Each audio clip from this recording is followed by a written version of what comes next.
Floor pads must be maintained consistently for them to remain effective. Some pads must be changed more frequently, depending on their purpose. Other pads may be usable across multiple occasions or jobs, but require a cleaning routine that removes debris and residue that have accumulated on the pad.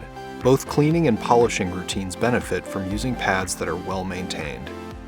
Take care to follow pad manufacturers' instructions for maintenance and use. Natural fiber pads used at or above 1000 RPMs for floor burnishing should be cleaned with the die-cut centerpiece from the pad itself, or a medium bristle brush should be used to clean debris from the pad.